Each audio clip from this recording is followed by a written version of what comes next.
Welcome back, everybody. Episode, I don't know, 15, 16? 18. 18. You know what that is? Lucky number 18? Chai. What does that mean? So, hold on. I haven't even introduced this guy, and he's already talking. That's amazing. We got another guest, Neil Cohen. So shout out to my friend Craig Carter, who's my oldest friend.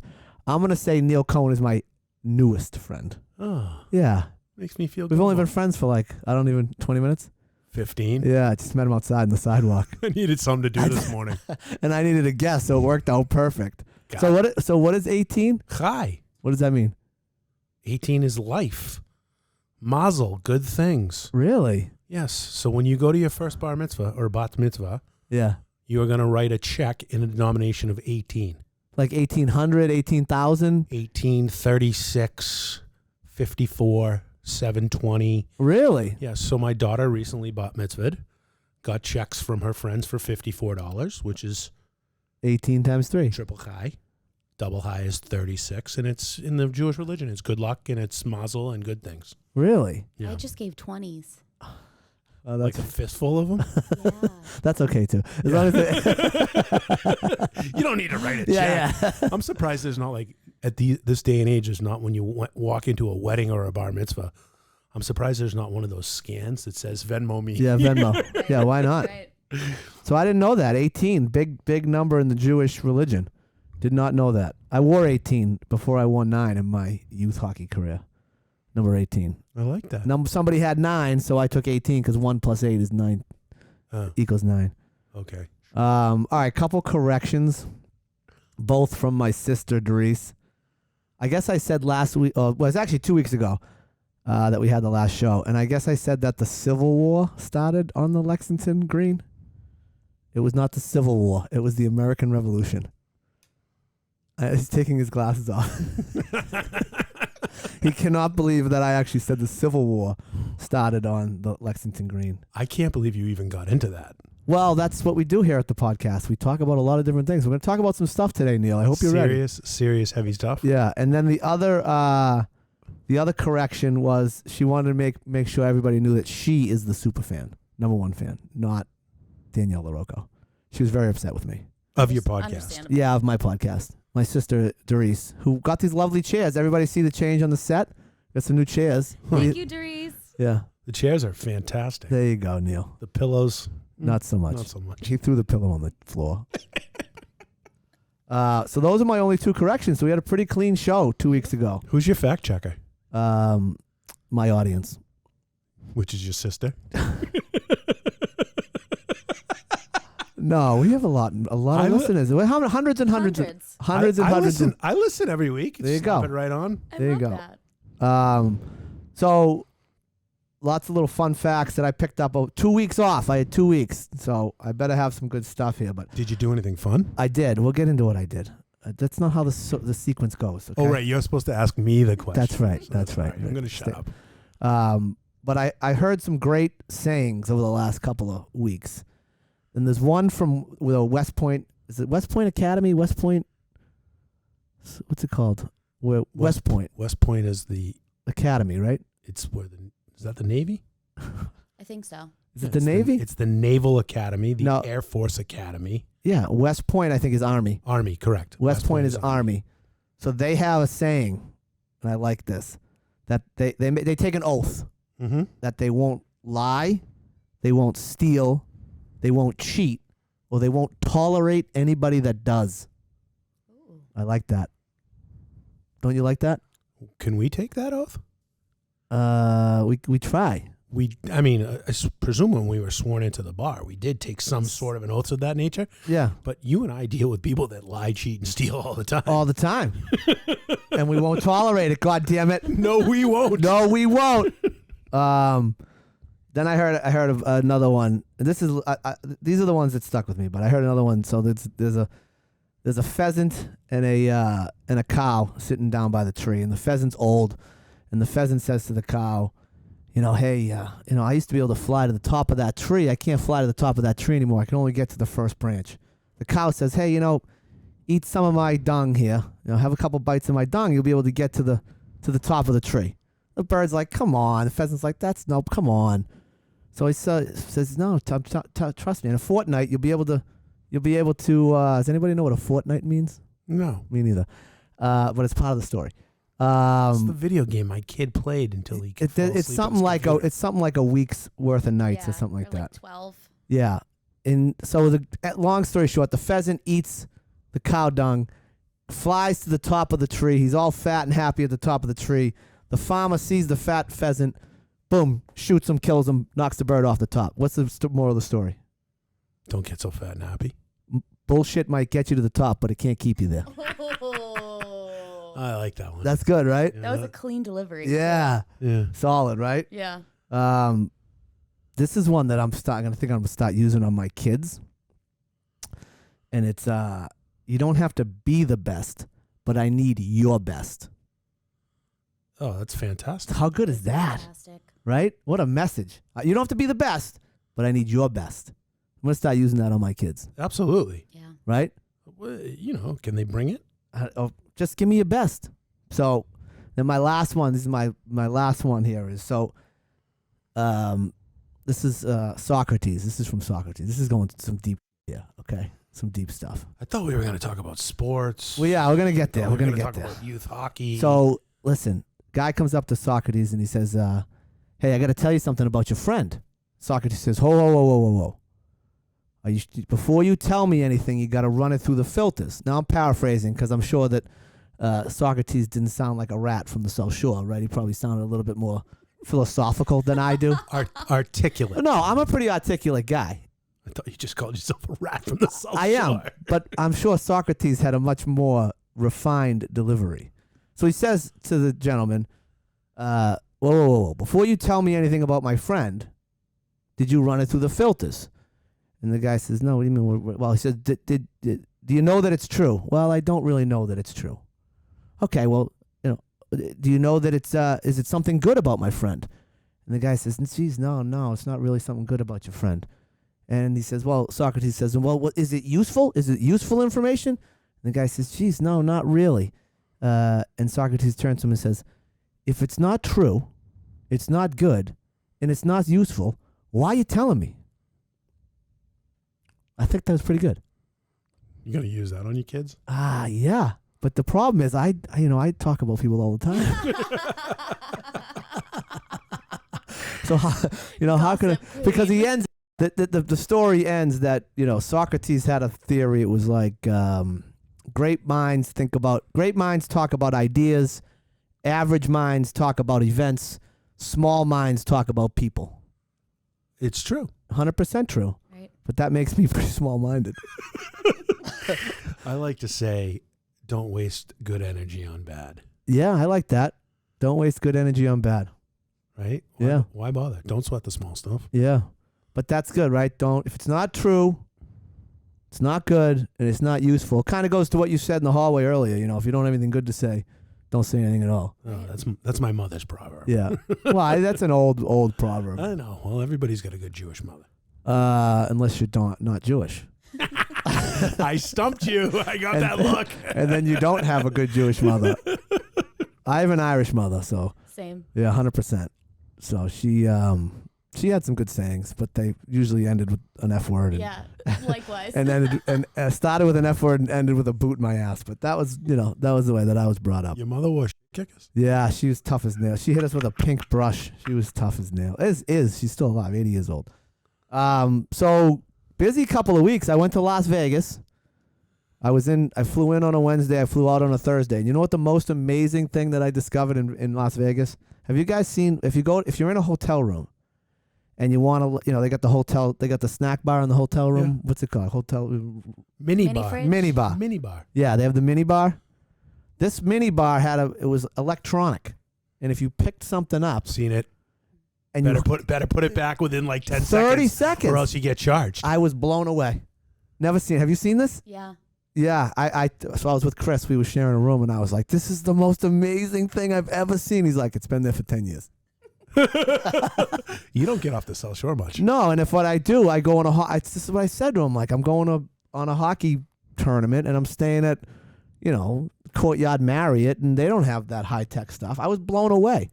Blown away You by must it. have stayed at a real fancy hotel out We there. stayed in at Vegas. Resort World, which was very nice. Brand new hotel. It was super nice. I really Did you go enjoyed to it. the all-you-can-eat buffet? No. I think I outgrew that a long time ago in Vegas. I feel like that's where you go to like save money. Caesars? Caesar salad? That's what I was gonna say. They have the buffet at Caesars. Yeah. Every place has a buffet. It's a glutton. It's like going to Disney World. You been to Disney lately? Yeah, not lately. Well, yeah, I have actually a couple years ago. Where the overweight people are riding their scooters with the drumsticks. Right. The big, huge. The turkey legs. Yeah, the I big, know. huge turkey legs. Amazing commentary on America, that place. And Annabelle rode in the head of the child, so I got my sweatshirt on. I'm representing. Because you know why? I'm going to tell you why I wore the sweatshirt. Because I went back and I looked at 17 photos. I bet you had a quarter zip on in all 17 of them. I had the exact same outfit on and just different colors. No, sir. I mean, like green, blue, gray, blue, like the same outfit. So I'm like, I'm switching it up. Do you have any pink? No, you know what's funny? I'll tell you a funny story. I was at a golf course, Wannamoyset, with my friend Joey D, Raleigh Collie. You know Joey D. I know Joey D. So Joey D, I go down to his place. He had just joined Wannamoyset. And we're in the pro shop. This is going back 15 years. And I'm going to buy something. Mm-hmm. And I'm looking at this sweater, and it's like a purple sweater. And he's like, do not buy that sweater. I'm like, why? I love it. It's great. Look at this color. It's unbelievable. You said you'll never wear that sweater. He said you will never wear it. I bought it. I never wore it. Do you still have it? Nope. I finally gave it away. I looked at it for 15 years, and all it did was yell at me. I was like looking at Joey D's face in my closet. That's terrible. I know. Every time I went in there, and it was him being like, "Told you wouldn't wear it. Told you. So she rode in the head of the Charles. It was a great event. I got a sweatshirt.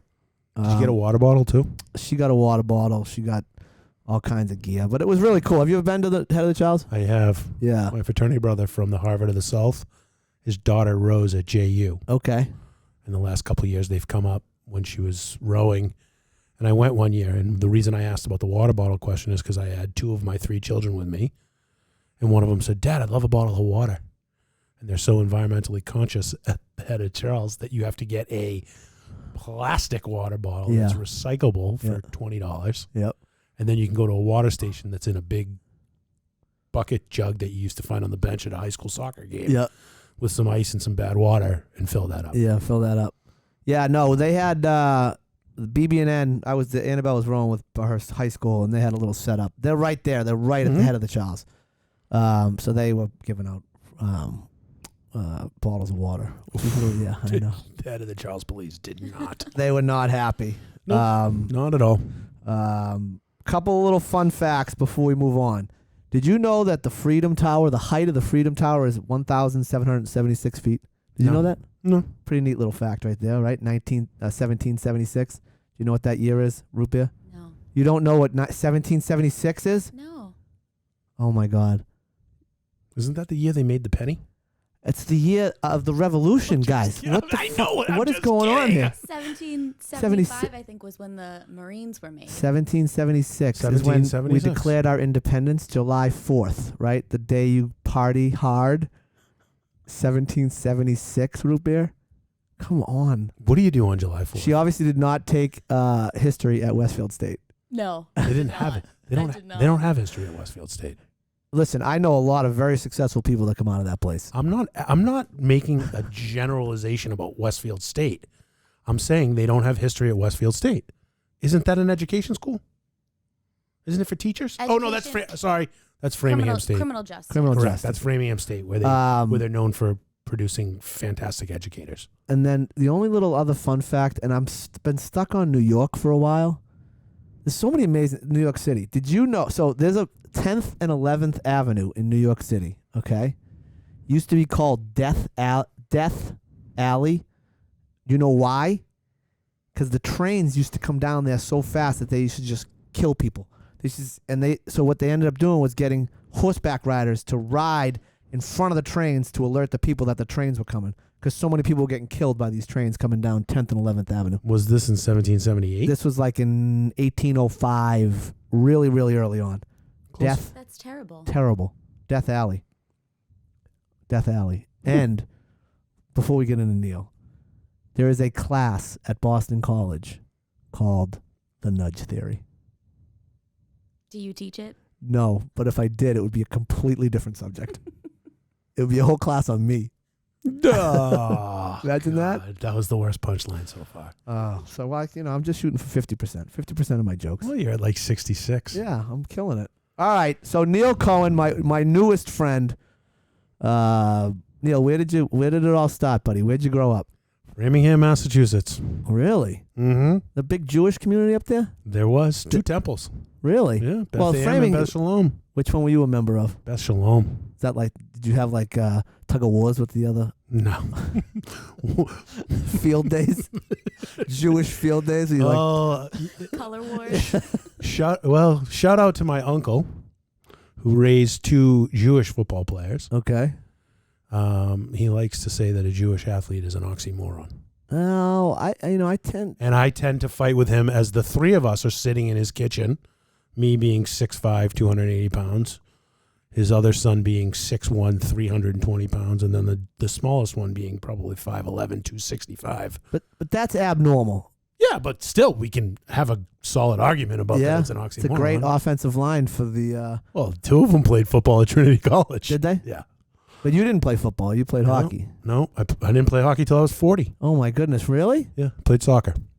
Oh, that's right. That's right. We have a bunch of connections. So before we get into that, who was who brothers, sisters, I have a brother, older? younger, Okay. that I used to like to beat up on a little bit. Yeah. How much? What's the age difference there? 3 years. Okay. He's married with 3 boys, lives in Needham. He's a real estate broker. All right. Does he send you his business? Some of it, we should hit him up for more, right? Yeah. And some- What's his name? Michael. Michael. What are you doing, guy? If you're out there, support your brother. He's got kids in college. Right? Jolly Unbelievable, Michael. Or send his fix and flippers here. Yeah. At Crowd Lending for all your lending needs. Mm-hmm. Now that they can pay for everything. Right. Perfect. My mother and father. No sisters, just the 2 of you. Just the 2 of us. We had a female dog growing up. Okay. Yeah. Poodle. Doesn't count. No. Framingham. Let me ask you about the dog for a second, Yeah. because this is a big topic. We had dogs growing up. Right. Was yours an indoor dog or an outdoor dog? Indoor dog. It was. Yeah. Yeah. The second you'd open the door, she would take off And not come back? and not go. And my mother had this unbelievable talent. She could whistle, Yeah. and like the whistle would go for 100 yards. And so she'd give the double whistle. And sometimes the dog would come back. Other times you'd be out Searching for the dog. searching for the dog. You want to Yeah. know what the dog's name was? I can't wait. Saab. Like the car. Was he named after the car? My dad had a Saab when we got the dog. Oh, my God. Unbelievable. I've never heard a dog named Ter- Sub. That's a terrible name. Awful. You can't even hey, Saab, come here, Saab. Right? It sounds so Jewish. It's unbelievable. It's not Jewish. I know, but it sounds it. Okay. So I also think that if you're going to have 2 children, this is some advice for you, Root Beer, as you embark on your wonderful relationship with your current boyfriend, living in sin, but that's okay. We are. There's nothing wrong with that. If you're going to have 2, it's better to have 2 of the same sex than it is to have 1 of each. I would agree. I think that they have a better bond, they stay closer longer. But if you're going to have 3, you do want to have both. Mix it up a little bit. But I think if you have 2, you want to have 2 of the same. That way they can. It's an economic thing too. That way they can share clothes. you Yeah. know. Yeah. I don't think it's really a choice, though. Yeah, it is. I mean, there's some things you can do. 100% is. Yeah. How? I've heard, and I've done zero research. He's not a doctor. He's a lawyer. I'm a doctor of law. Oh, God. And I don't think that it's been 100% verified, but I've heard through the grapevine that you can go to a doctor and for 5 figures, you can have your semen spun a certain way to spin out some of the certain chromosomes to artificially inseminate your partner to conceive a male or female. So I'm gonna go one step further, and there's a book out there, and this is how I know this is because my wife did it. And there's a book, and there's a you can chart your menstrual cycle so that you know It's like it has something to do with the male sperm either swim faster or slower than the female sperm. So you can time up the egg release with the male sperm so that the male sperm get there first, and then you'll have a better chance of having a boy. And it worked. How? I There's don't. 5 days in the month, I think that you. No, can actually get but pregnant. there's all kinds of biological stuff going on.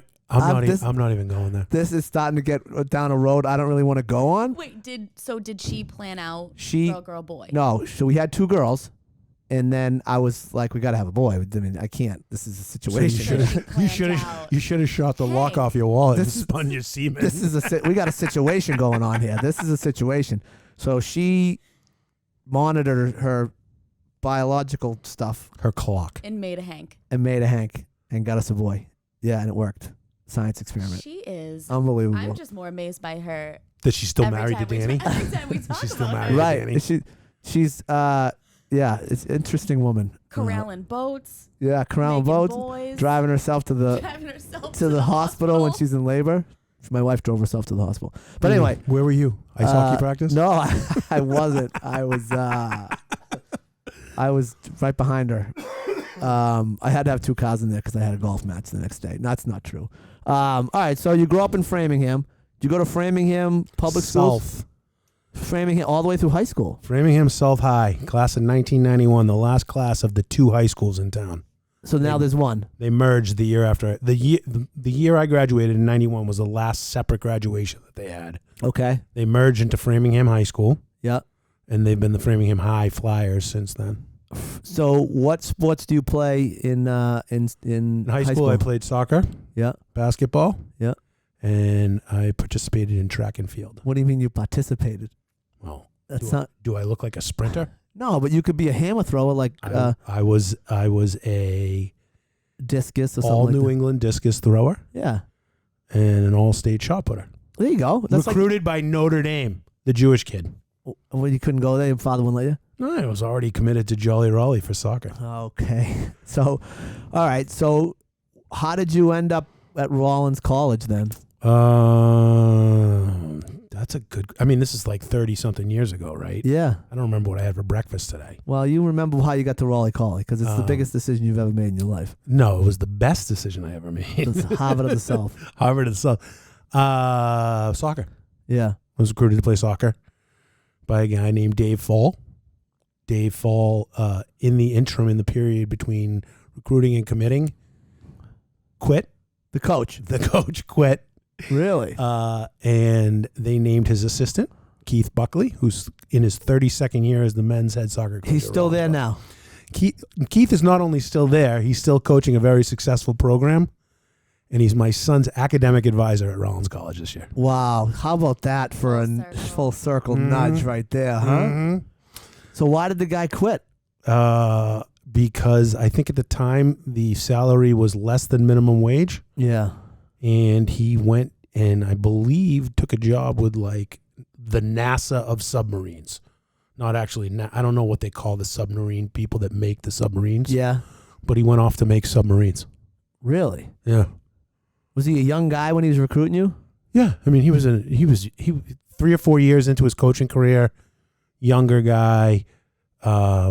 Keith was, I think, 25 when he got the job, when he took over for Dave. So that makes him 50. 54 or 55, I think. I just saw him a couple weeks ago. I went down to visit my son at school. And he's just the soccer coach there. That's his job. No, Keith is the soccer coach. He's the assistant director, athletic director of sports and education. He's got 9,000 titles. Yeah. He's worked the system perfectly. No, I'm serious. In a good way. So he played soccer at Rollins, got his undergrad, went back to Rollins, got an MBA from the Crummer School of Business, used their partnership program to get a PhD in education. Wow. Yeah, he's Dr. Keith Buckley. Oh, ahoy polloi. Yeah. So when Max calls home and it's like, I was in Dr. Buckley's class, I said, who? Yeah. He's like, yeah, Dr. Buckley. I said, you mean Keith? I said, because we called him Keith when he was our coach. Yeah. I said, I'm never going to call him Dr. Buckley. So you didn't think about decommitting when the new coach was put in place? No. It's the whole recruiting game and the commitment game is so much different now Yeah. than it was back in the 90s. Nobody thought about it. Nobody knew what a transfer portal was. They didn't have one. Right. You committed and that was it. You went there and that was it. You were there for 4 years. Yeah. I mean, I went there. I didn't think I was going to save the world with my soccer skills, but I went there. It helped me get into an educational institution that I probably couldn't achieved at based on my grades and test scores. So it put me up a little bit to the Harvard of the South. Yep. And I wanted to play a sport that I thought I was pretty good at. Yeah. And that's what I did for 4 years. And I probably should have done a little more studying as opposed to playing sports and checking out the scenery at the Harvard of the South. Yeah, it's quite a place. I've been there. Yeah. Yeah. Which is why I took a couple of years off after I graduated. To recover. Before I went to law school. Yeah, so because you had to recover from all the festivities down there. I needed work experience. Yeah. So you mentioned Max. You have other children? Leah, senior at Canton High cheerleading captain this year. Wow, congratulations. Oh, yeah. I like to sing her praises. She lets everybody know, I'm the captain of the cheerleaders. And I said, yes, I do. Yeah. Senior night tomorrow, Friday night, senior night. I don't even know who Blue Hill Regional. Yeah, is that a cupcake game for them? Did they design a cupcake game for homecoming? What do you think this is, the Duxbury High girls hockey schedule? Well, yes. Is that what you do? Yeah, don't you? No, we just pick. It's always the last Saturday, whoever we play. Take them as they come. Doesn't matter. Bring them all on. I think actually our senior night might be Canton this year. Oh, I'll be there with Bella. I know you'll be there. So Neil is a big supporter of the Canton High hockey programs, plural. Youth hockey. I coached for 6 seasons. Yeah, and coached a bunch of girls that I'm now coaching against, who knocked us out of the playoffs last year. On their way to the finals. Why did your voice dip when you said that? Because nobody wants to talk about their losses. Nobody remembers a loser. Do you know who said that? No, you just did. No. Cam Neely, 1988 Stanley Cup Finals. Yeah. Who remembers him? What's he won? I saw him on Behind the Bees last night when I was working on some loan documents in my house. Oh, yeah? Yeah. What's he won? He's won nothing, and he doesn't look like he could skate either. No, he was incredible when he played. Oh, he definitely was. He was incredible. But tell him about the donation you made to. So last year, as Danny and I's relationship flourished, and we became my newest friend. Right. Not only did we become the attorney-client relationship, but we became friendly. I figured out somewhere along the line, I said, are you the Dan Nigerian that's the coach of the Duxbury High girls hockey team? Yes, I am. He goes, yes, I am. Why? I go, because you know those girls that keep beating you from Canton? I coached 4 or 5 of them. They have beat us the last, we tied them, and then we lost to them. Yeah. So Dan said, really? And it got a little quiet. Yeah. So I said, I'll see you at Bonkapog in a couple weeks. And sure enough, I was standing behind the goal, waving at Danny. 1-0 loss. 1-0 loss, and then we recapped the game, and we both had the same opinion. Stack the box and hope you hit a lot of shin pads. And that's exactly what happened. Right? I mean, that's exactly what happened. You lost 1-0. It was a great game. Both teams have fantastic athletes. I had 4 or 5 girls in the last 3 years that have gone through that program for Dennis Aldrich. And I will tell you that I always thought coaching at the youth level that the females developed their fast twitch muscles a lot earlier than the boys, and they were the most, they had a better stride, they had better edges, and they were more fundamentally sound, which made some of the females that I coached on boys' teams the best players on the team. Yeah, I would agree with that. Tess Corey, Peyton McDonough, Ellie Ray Roberts. Blah, blah, blah, blah, blah. Yeah, blah. you hear blah, blah, blah, blah, blah, but can you go through your list? What happened last year? Blah. We lost. You guys were Canton was more senior to us, and experience played out. But can you just tell them? All I asked about was the donation, and they had to go down. So one of my daughter's dearest friends is Carolyn Durant, the goalie. The goalie. Carolyn was at the house a couple weeks ago, and I told her this great story. And I said I was on the phone with Coach Nigerian from Duxbury. She goes, "Oh yeah?" I said, "Yeah. I donated 2 tickets to the Patriots with parking to the Duxbury High girls fundraiser this fall." And she goes, "Why?" I go, "Because the donation's from Carolyn Durant and the 2023 girls Canton High hockey team." And she goes, "You didn't do that." And she calls me Neil. And I see her mother all the time at football games, right? And her mother's like, "Is she calling you Neil or Mr. Cohen?" I said, she calls me Neil. I told her not to call me Mr. Cohen. So just then I tell Carolyn's mother the same story, and she is hysterically laughing. And we're in the bleachers at a football game at Canton High, and all of a sudden, all the seniors leave. The game's over, and you hear from the crowd walking by, "Hey Neil, hey Neil," and it's Carolyn waving to me, and you hear Mrs. Duranko, "It's Mr. Cohen," and I was like, forget it. We're past that. That ketchup's out of the bottle. Yeah, that ship has sailed. So Duxbury High is fundraising. We're taking a trip to New Hampshire to play the New Hampshire state champs. Hanover, New Hampshire is one of the last 2 state championships up there. So we're going up there to play a scrimmage against them to start the season. We always have to raise funds for that because we got to get a bus, we got to get a hotel. And Neil and Canton High School girls hockey was kind enough to donate 2 Patriot tickets. So thank you, Canton High girls hockey. You're welcome. So good, right? How did you end up in Canton? By accident. Okay, how? Getting married. Where'd you meet your wife? The Rattlesnake on Boylston Street. For real? Yeah, but I mean, it's not like I went in there to meet a female. No. I was at a BC football game. Yeah. With my friend Kenny Forstay, who lived in Charlestown. And was he formerly the athletic director at their academy? No. Oh, Forstay was the guy's name. Foraste with a tilde over the E. He'll tell you. He tells you every time. What is a tilde? I don't know. But Put that in corrections for next week. He's another graduate of the Harvard of the South. Oh wow! So I went to the game with Kenny. We may have drank a little bit too much, but you were probably of age at that point, right? 20? I was of age. It was between college and I was applying to law school. My best friend in the world, who now basically lives in my backyard, Jeff Katz, said, "Why don't you come over to the Rattlesnake and meet my friends from college?" Where did he go to school? Washington University in St. Louis. Okay. The Harvard of the Midwest. I don't know if that's true. It is. 100% true. I thought like Northwestern was the Harvard of the... Nah, this place is better than Northwestern. Really? Mm-hmm. Mm-hmm. What's Jeff Katz doing now with his life? He's a 5th grade school teacher, Brookline. All right. And he's the associate women's head coach at MIT for women's soccer. Oh, wow. Mm-hmm. I like that. Mm-hmm. Nice little life. Yeah. If I could come back, I'd come back as a history teacher and a head girls hockey coach at like some pub, prep school somewhere. That's so funny. I've said the same thing. You want to know what I would come back as? I mean, I don't know. A summer camp director. Ooh. Right? That's a good one. Right. And a coach. Yeah. And then I would be very relaxed. I'd probably still have hair. The problem with the summer camp director is you're working all summer.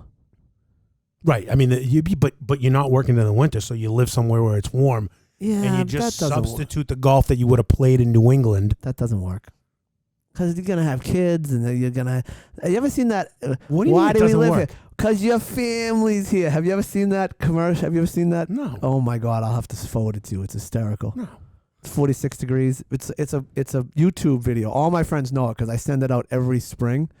And it's a YouTube video. A guy's driving in his car, and it goes from 46 degrees in October, and he's all bundled up, and he's miserable, to 46 degrees in the spring, and he's got the window down, he's taking his shirt off, he's singing Madonna, and it's like, because you know how It's that... very Oh, my true. God, What it's so time? true. What time's tea time? Yeah, exactly. So it's because 46 degrees in October, you feel like you're freezing, and he's like, why do we live here? Because your family's here. Because your mother's here. It's hysterical. So Real Estate 101 would say that if I had made the investment in the place in Brookline that I wanted to live in, I'd have a lot more money in the bank. Yeah. Or live in a bigger house now.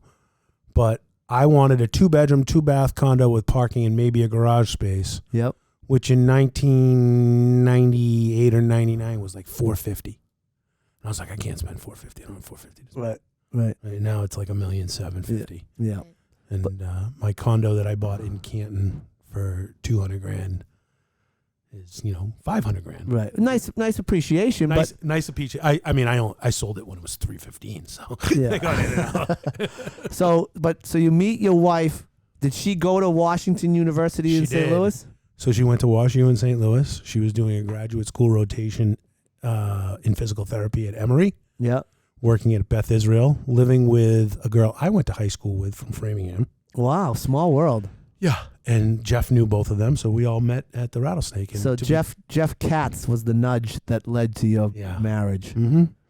So, and she'll tell you that she thought I was extremely annoying that night. I wonder why. Oh, I mean, it could have been one of many reasons. Yeah, I'm sure you were a pleasure to be around. Where do you want to start? I know. Talk. No. That wouldn't have been why. No? No, it was probably because I was overserved, maybe a little too touchy-feely, and, it was just, hey. All of age, because we do not promote underage drinking here. That is correct. I was 25. So walk me through that. So that night happens. Do you call the next day? Because back then there were no cell phones. I mean, no. So Jeff got aplastic anemia, a rare blood disorder, and probably should have died. Jeez. Which he didn't.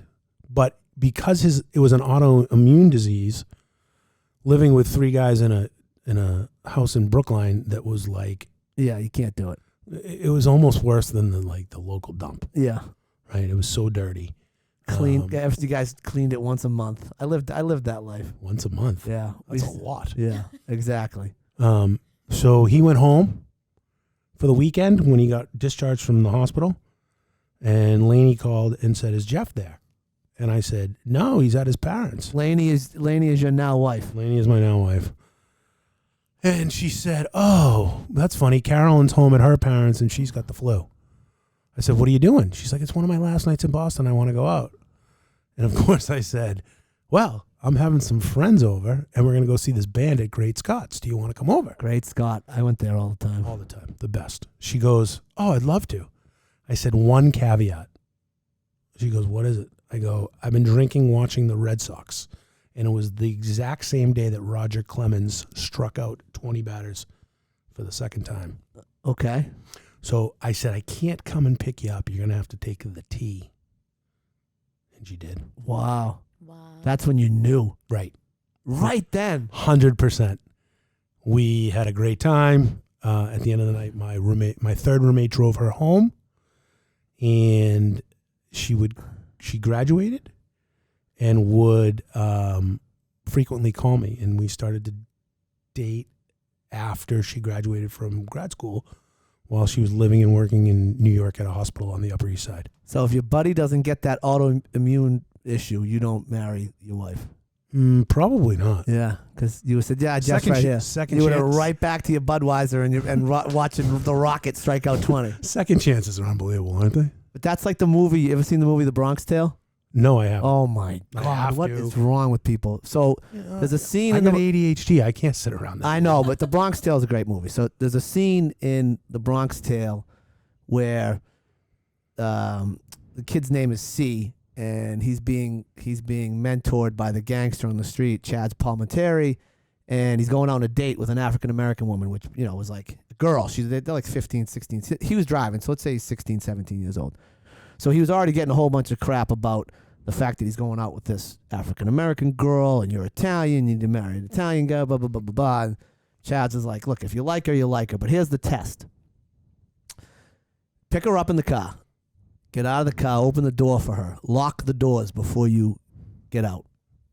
So lock your door." I mean, it was like the old Cadillacs. Oh, yeah, with the push buttons. Yeah. So he said, "Lock your door. Get out of the car, lock your door. Walk around, open up her door. If she reaches across and unlocks your door for you, she's a keeper. She's a keeper." It's essentially she's the one, he says. Mm-hmm. So, of course, the scene comes up, and he opens the door. She gets in, and in slow motion, like the movie, they dramatize the girl reaching across and open it. And he's like, you could like almost see him. He's like, "Yeah!" And he gets in the car. But that's like that. You knew. I knew. So I'll tell you, want to know I don't know if I told this story. I'm going to tell it. But when I knew, so I was at a Super Bowl party. It might have been the first.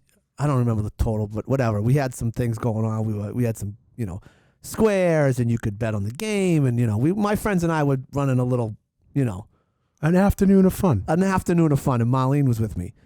So there was a discrepancy over a kid thought he won a bet, thought he had the over, I don't even know what it was, but he didn't have his ticket. Right? We gave out tickets, like, of course you did. Here's your bet, and And the kid came up to me. He's like, "Hey, I won $100 on the." I'm like, "Where's your ticket?"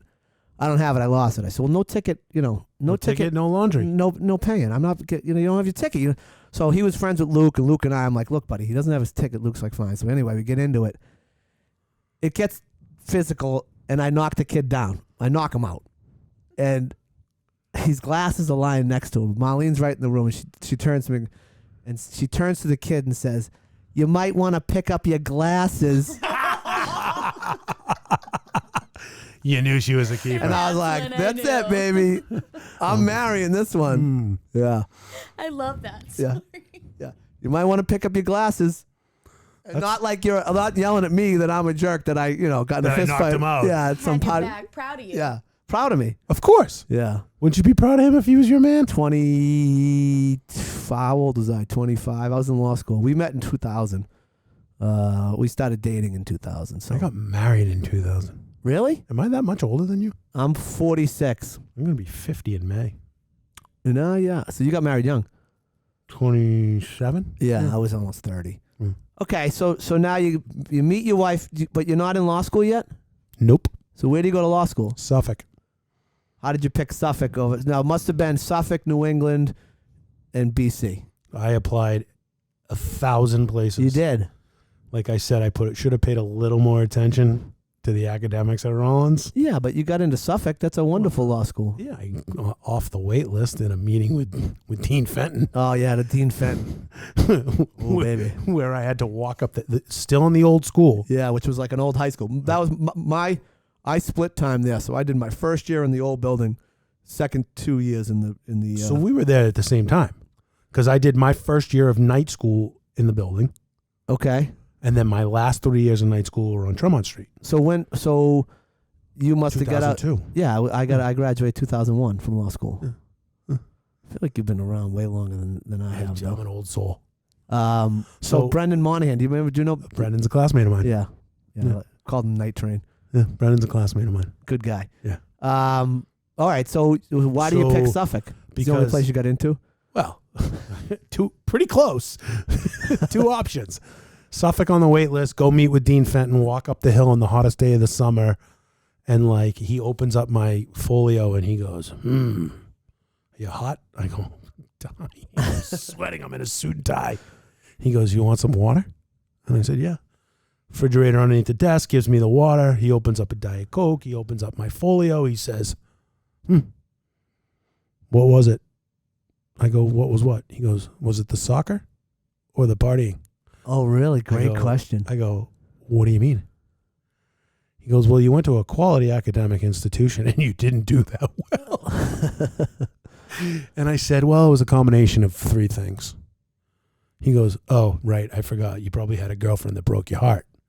And I go, well, she didn't break my heart, but I had a girlfriend. Yeah. And that took up some time too. So it was soccer, the party scene, and the girlfriend. I don't have time for calculus. I took that second semester of my senior year because I needed the math requirement in the liberal arts education. It was torture. So I must have impressed him enough to have him take me off the waiting list because I had hedged at the time. The only other school that I got into was Nova Southeastern. Where is that? Fort Lauderdale, Florida. Oh, my God. You never would have come back. I probably shouldn't have come back the first time after I went to Florida. I mean, we complain about snow. I know. I don't. I love the winter. I do too. I do too. Skiing, skating, hockey. Christmas with I love all of it. Ground. Yeah, 5 o'clock, it gets dark. Everybody goes home. I love it. Oh, it's just crazy. I love it. So, can't wait. I got 33 days or something till the start of the hockey season. Fantastic. I know. I'm psyched. So I went to Suffolk, graduated from Suffolk. Now, your father's a lawyer. My father is a lawyer. Yeah. My father's also a Suffolk grad, 1971, I think. Yeah. That had something to do with it.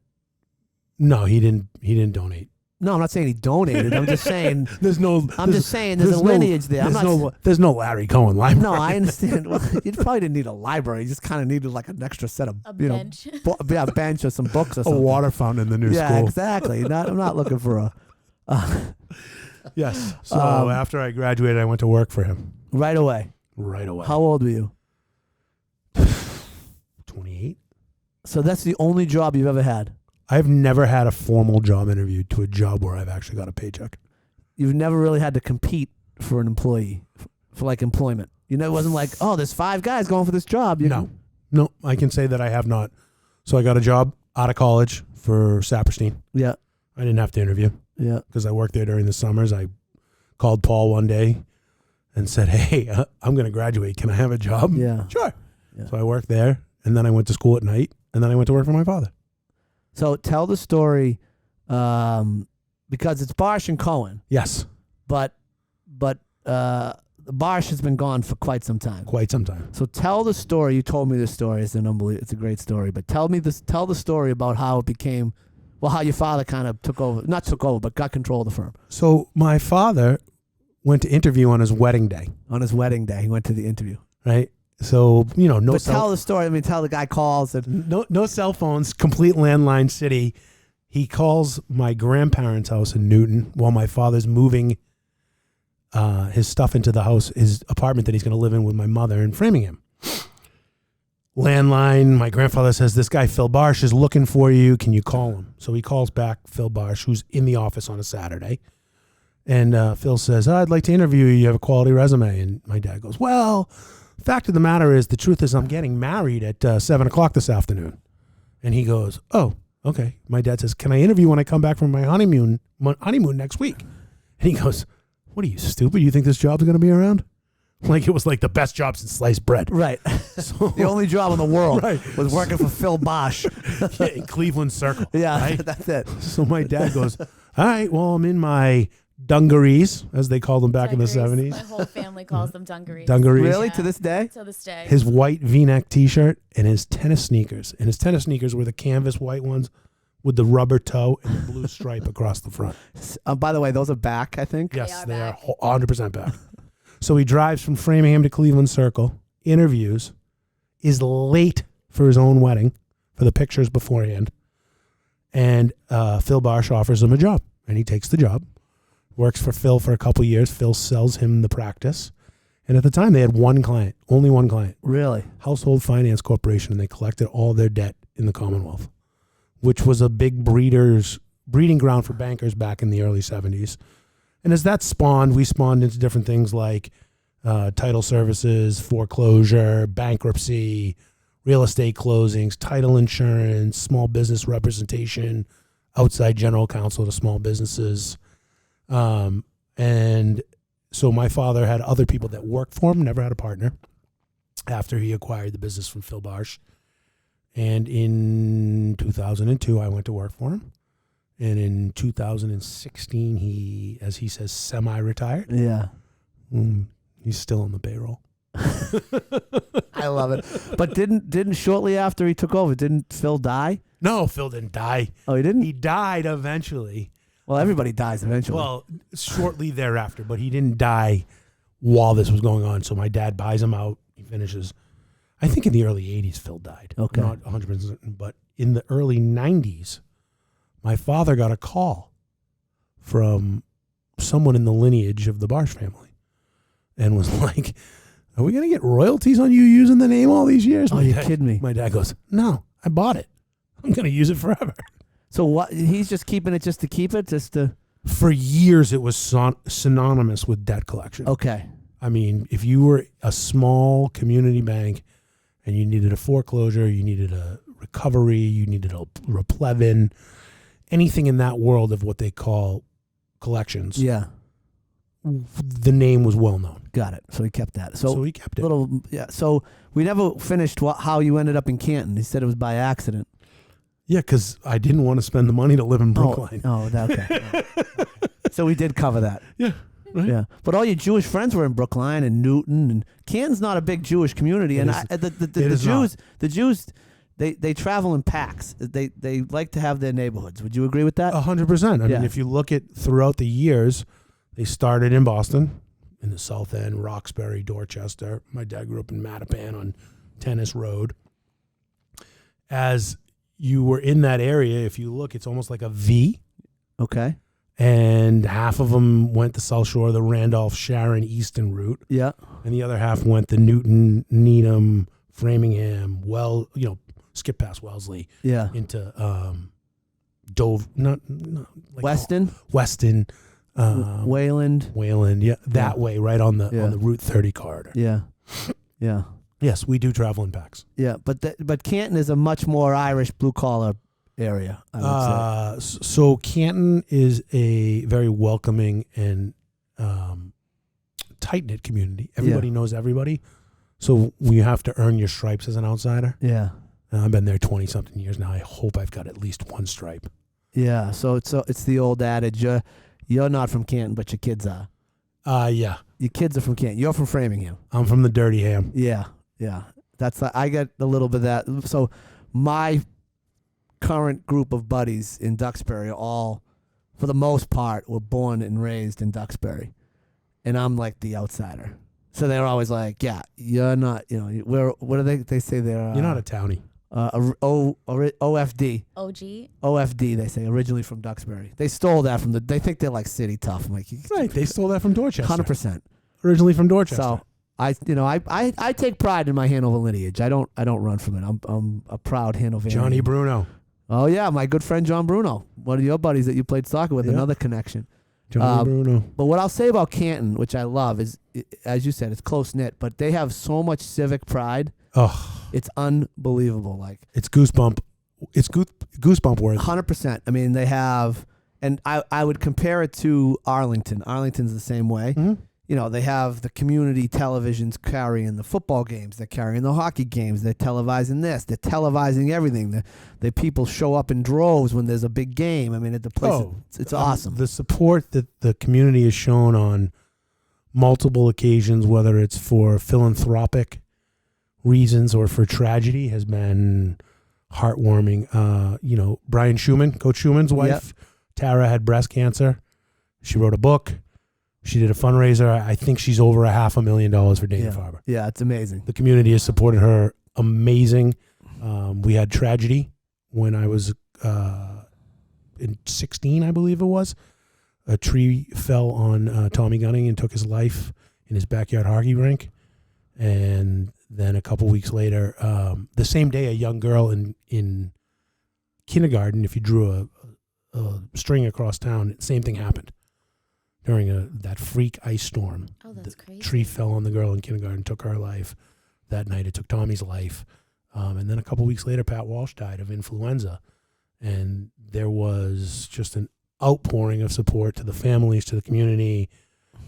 Pink and green bows were on every lampshade, handmade at the community center. Yeah, it's a great town. And like I said, I compare it to Arlington. You go down, I go to a store called Sports Etc. up in Arlington where I get all the guy's been great, Paul Stanton. Shout out to Sports Etc. If anybody needs anything hockey related, I know you can go to Pure Hockey, you can go to Hockey Monkey, you could probably get it online, but you're not going to get the service that you get from Paul Stanton and the guys at Sports Etc. And I'll tell two stories.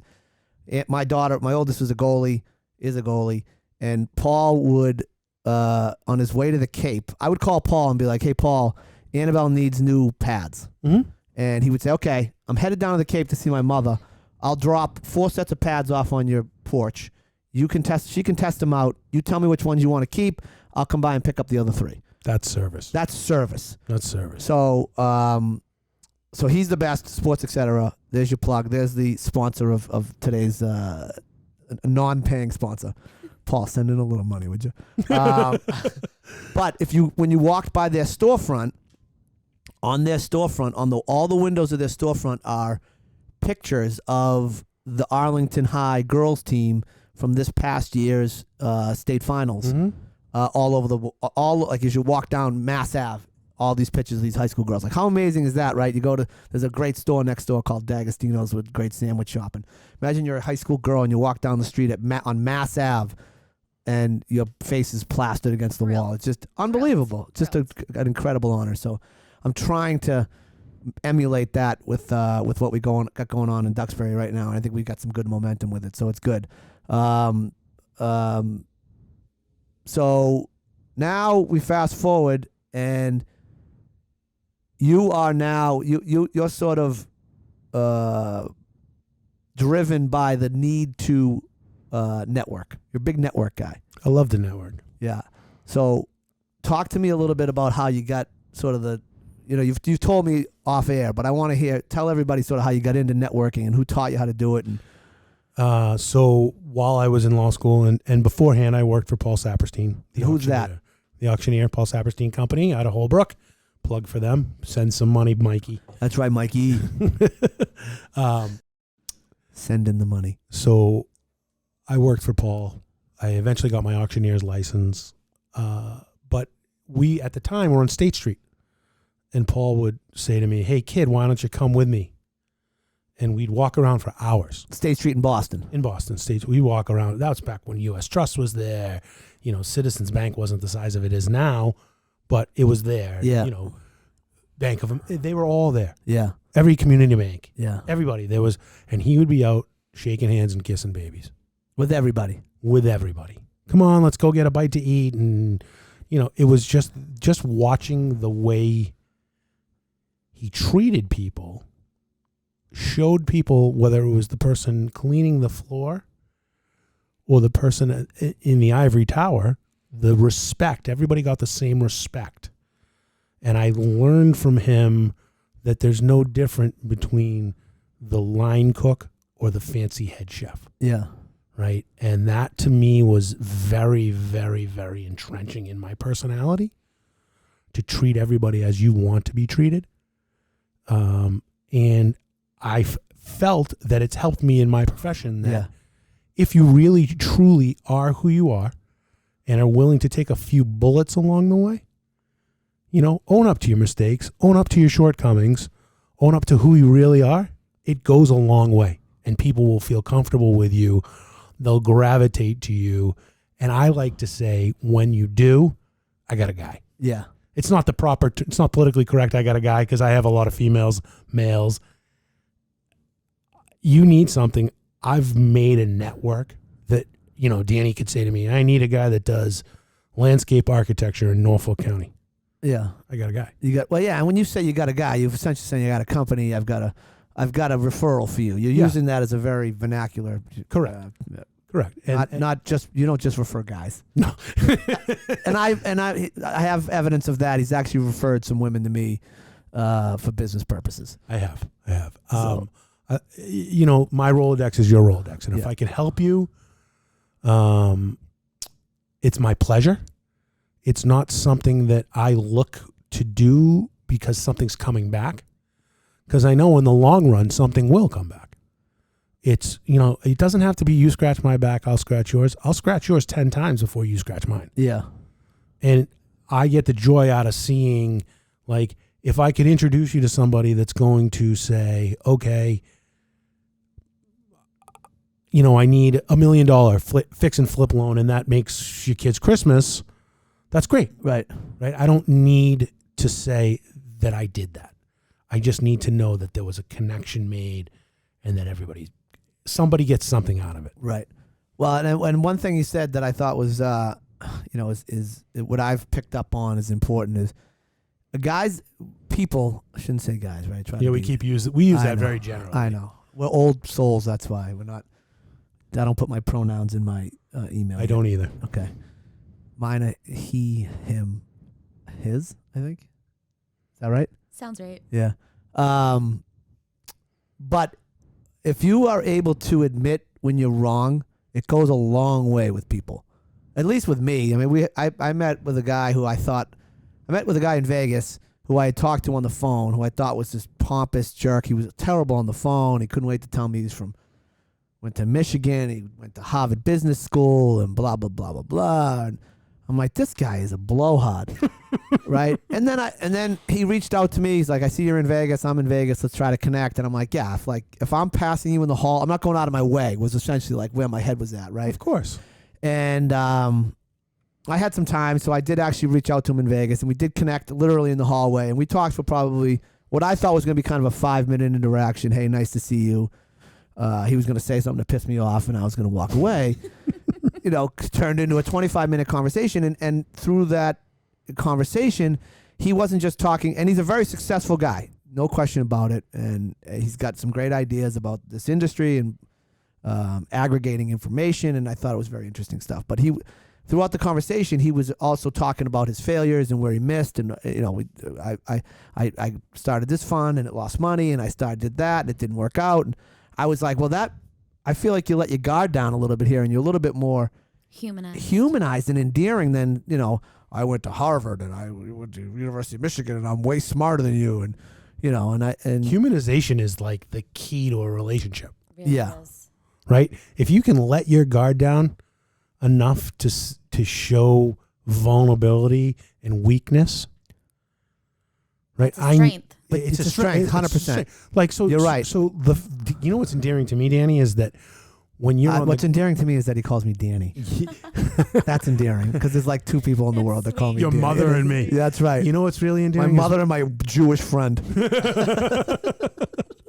Is when you step on the golf course and you're hitting your shots the wrong way. That's like endearing to me. Oh, that's endearing to you? Yeah, When you say wrong way, you mean I'm standing on the wrong side of the ball because all of my shots go the right way. Right, because you're a lefty. I know. Right? I understand what side of the ball I stand on.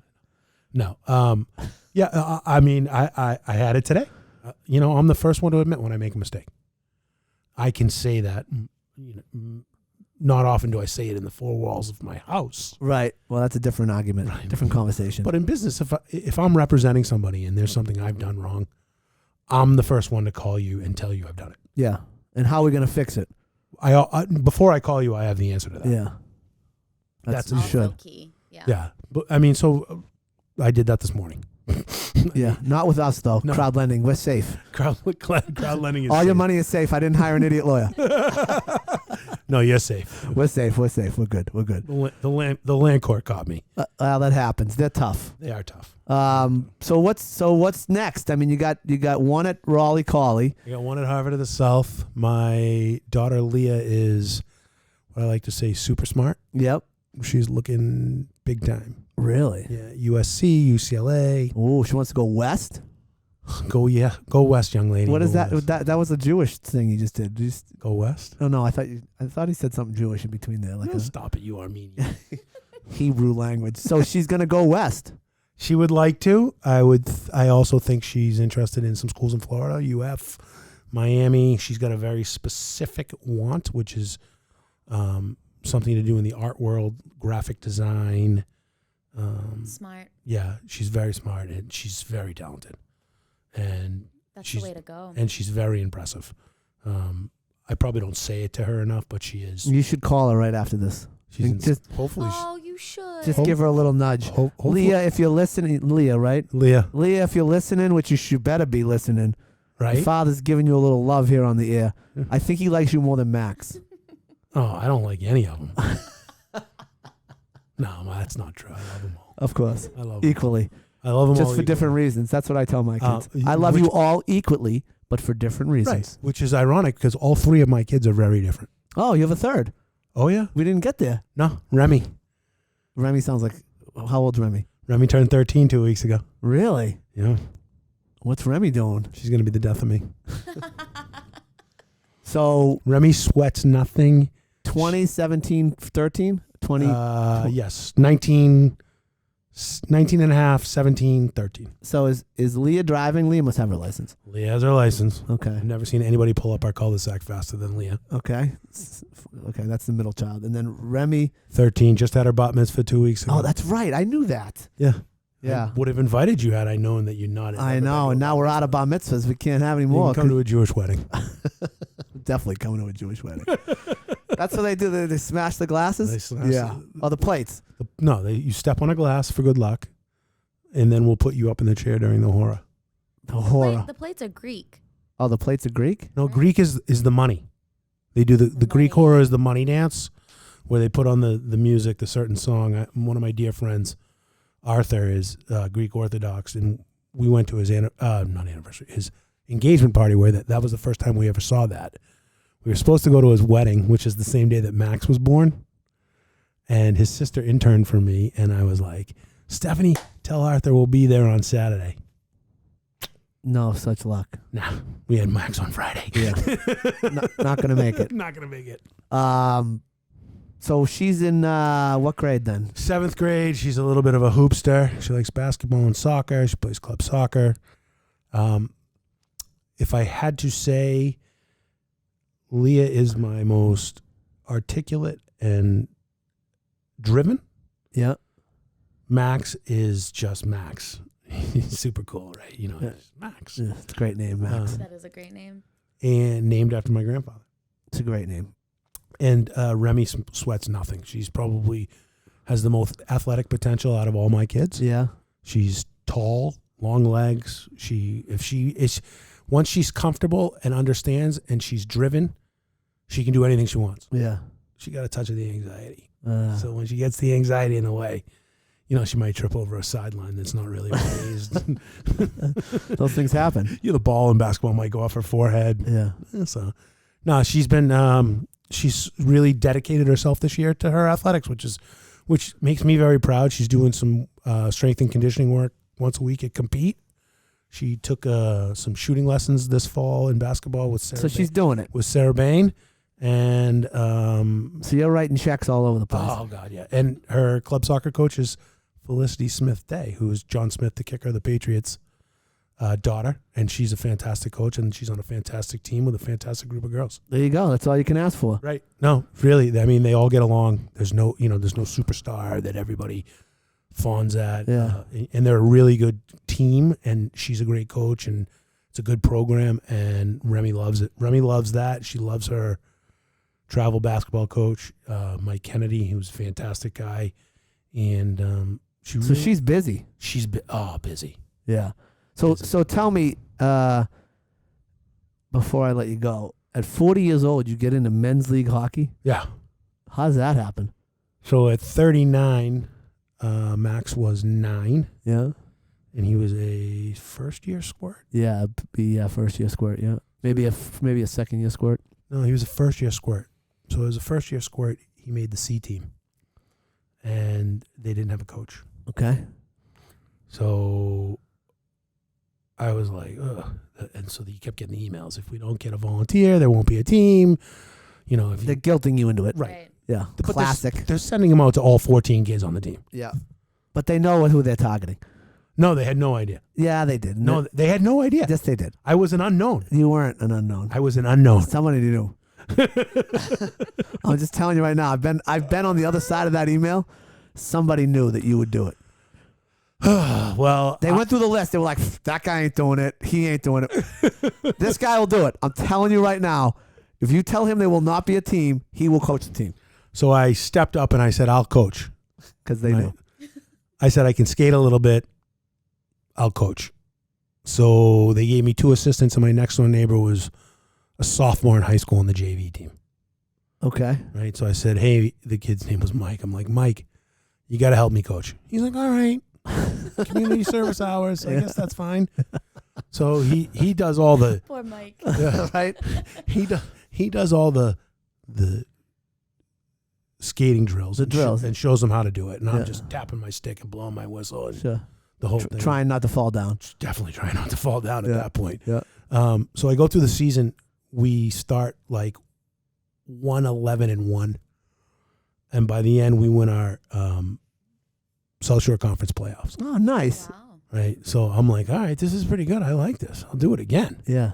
Right. But that spring, I said, I got to learn how to play this game. Yeah. Because if I want to coach these kids appropriately, I got to know how to play. Yeah. So it was right before my 40th birthday. I started ordering stuff online, going to hockey stores.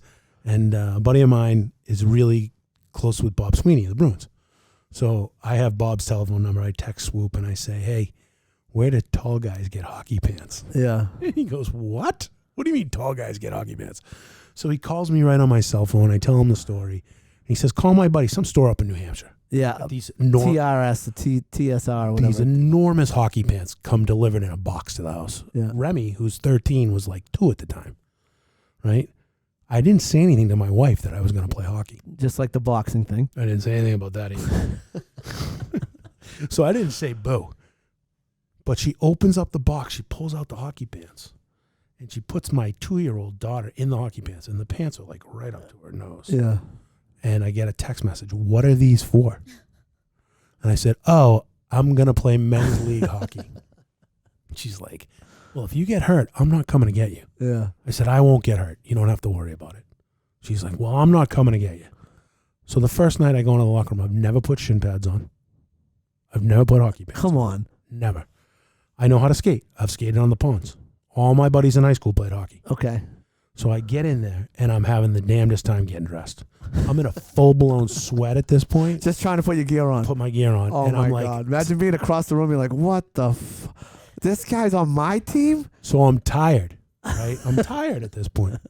So the guy that's running the men's league hockey comes in, and he goes, hi, I'm so-and-so, and this is going to be your coach. Coach? What do you mean a coach? They gave us a coach. Come on. I swear to God, they gave us a coach. So the guy goes around the room, what position you play and what's your experience? That's what I want to know. Starts in one corner. Some kid goes, I played youth hockey up until I was a bantam. I played, JV hockey and then I got cut. I played a little club hockey. They get to me. I looked at him and I go, pond hockey. He goes, what? I go, pond hockey. What do you mean? I said, that's my experience. I've never done anything but pond hockey. Amazing. You don't even know what offsides is. Well, you do because you're coaching. No, I knew what it was. I knew what it was. I could scope out the game. I could analyze it. Yeah. But I couldn't catch a saucer pass Right. and try to one-time it into the top shelf of the biscuit. You know? I mean, none of that stuff was happening. Right.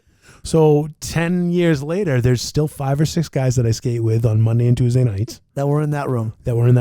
That's amazing. That's a great hockey story. And we're back-to-back Power Play Hockey League champs. There you go. D-League champs. D-League champs, kid. I play in the B League. Well, that's I'll tell you. I'm you're gonna tell a you. lot better. I'm gonna tell you one final Marlene story, and I don't know. Did I tell you a story about when we had Hank with the ska? Yes. I told that story. Yes. No, Oh, that was my. You don't have to tell That was me. my one story. I got cut and I was going to the hospital and I called her up. To your point, your wife wasn't going to come pick you up. She told me to go F myself. Literally. I'm on my way to the hospital. She was pregnant with Hank. But so back-to-back champs. Yep. Have you been hurt yet? No, knock on wood. Both knocking on wood. Jewish and Armenian right there. Well, I mean, that leads into the fact I didn't tell my wife that I was going to raise money for cancer and do a charity boxing match either. Yeah. Right? I mean, I literally came home one night and was like, she's like, where were you? I was like, I was at orientation for Haymakers for Hope. She's like, what is that? I go, oh, that's what Kim did across the street, the boxing thing. She goes, don't you think we should have had a conversation about that? And I said, it's for charity. Yeah, it's too late. I'm already signed up. All-time leading fundraiser in Boston, $132,000. Wow. That's because of your network. Goes back to your network. No, it does. Everything goes back to the network. Everything goes back to the network. Which Dan is now part of. I'm now part of the network, everybody. The Jewish Mafia. Your network is your net worth. Oh, wow. Look at you. I like that. You didn't even do this right. You were like, what was that? I wish the camera could pick that up. So we'll leave you with one last thought before I let Neil go. And this is Chris Fumara's grandmother's saying. The first time I was ever introduced to his grandmother, who's now passed. What did they call her? Oh, goodness. I knew Bubby? you were gonna, no. I forget. Chris is going to kill me. But I went up. She lived on the 4th floor over the Cantina restaurant on Hanover Street. Old school Sicilian, Italian woman. Never left the North End. And he brings me up to meet her and says, I forget what he called her, but Grandma, this is my new business partner, Dan Nigerian. Right in front of me, she says, oh, good choice. Takes 2 Jews to beat 1 Armenian. Not great. And now my newest friend is Neil Cohen, The Jewish attorney. the Jewish attorney with his Jewish mafia. Neil, thank you for coming on. Thank you for having me. You did a great job. We had a lot of fun. And if anybody needs a nudge out there, don't hesitate to call because, as you know, everybody needs a nudge. Everybody needs a nudge. Thanks, Neil. Some people need a push. See you later.